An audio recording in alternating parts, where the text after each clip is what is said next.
temps, la même amie là qui m'avait amené chez le marabout, elle m'amène chez un pasteur à Makepe. Voilà. On faisait les prières, il m'a demandé d'énormes sommes pour la délivrance et tout et tout. Au point où j'avais même commencé à donner. C'est quand j'appelle maman Gazi que voilà comment ça se fait. Elle me dit que non. Viens.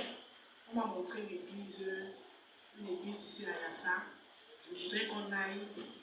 Moi, je lui dis que moi, je suis à Dépana. Toi, tu peux m'amener là à Yassa là-bas. Elle me dit, viens d'abord.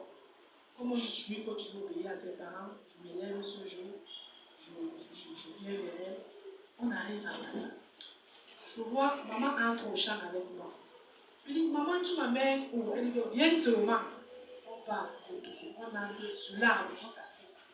On commence à prier. Le jour-là, quand on entre dans la page des prophéties, maman se lève. Elle m'a dit des choses, je suis restée comme ça là. La chair de poule m'a pris. J'étais sidérée. Je rentre dans ce jour. Malgré cela, je n'étais pas convaincue. Bien même qu'elle m'avait dit la vérité, je n'étais pas convaincue. Dans ma tête, c'est que j'ai parti voir qu'à ma quête, parce que là-bas, c'était une maison luxueuse et tout. C'est là-bas que moi je voulais aller. Le dimanche qui suit, je me lève, je m'habille. Je me lave, je m'habille. Je veux partir à Makepe, mon esprit me dit, Yassa. va à Yassa. Je veux partir à Makepe, mon esprit me dit, va à Yassa. L'esprit qui me disait de partir à Yassa a dominé l'esprit de Makepe. J'ai suivi mon instruction, je suis donc parti. Je suis donc arrivé là-bas. On a commencé les prières de délivrance, beaucoup de prières que papa a priées avec moi. Et c'est comme ça que j'ai commencé à voir le changement dans ma vie. Physiquement même, j'ai commencé à voir comment je changeais. Moi qui étais gris, c'est bien une de mes photos que si je vous montre, et quand vous me voyez là maintenant, vous n'allez pas me reconnaître. J'avais vieilli, je suis devenu aigri, bizarre. Rien ne donnait dans ma vie.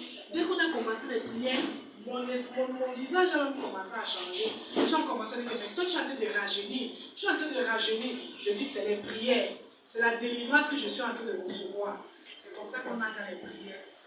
Et j'ai commencé à persévérer. Depuis lors, si je dois compter de cette date jusqu'à aujourd'hui, ça va bientôt à 4 ans que je suis né de nouveau, que j'ai été baptisé. Et depuis lors, je ne peux pas vous mentir. Ma vie a je ne sais même pas quel mot dire. Ma vie a basculé en Amen. Ma vie a changé. Amen. Ça, je vous le dis. Ma vie a changé. Donc, je vais comme ça et je vais avec quelqu'un ici.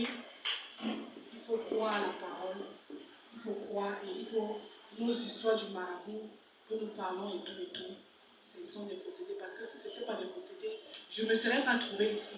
Ces gens m'auraient donné là la solution. Donc voilà ce qui m'a amené à croire, à persévérer et à être né de nouveau. Amen. Alléluia. Amen. Acclame pour Jésus-Christ. Waouh. C'est un grand témoignage. Praise the Lord. De ce que Dieu peut faire. Imagine quelqu'un que c'est un marabout qui lui évangélise. Il dit, pas à l'église. Et le marabout n'est pas seulement arrêté là-bas. Le marabout continue à lui dire, quand il a dit à marabout que je ne connais pas où je peux partir. Il y a trop de fausses églises dehors. Je ne connais pas où je peux partir. Le marabout commence à lui donner un conseil. Pas prie. Et Dieu va te révéler où tu dois aller. Alléluia. Praise the Lord. Lui, il a connu sa parole. Dieu, il est quelqu'un qui peut parler à travers les démons. Alléluia. Praise the Lord. C'est-à-dire que c'est cet esprit qui a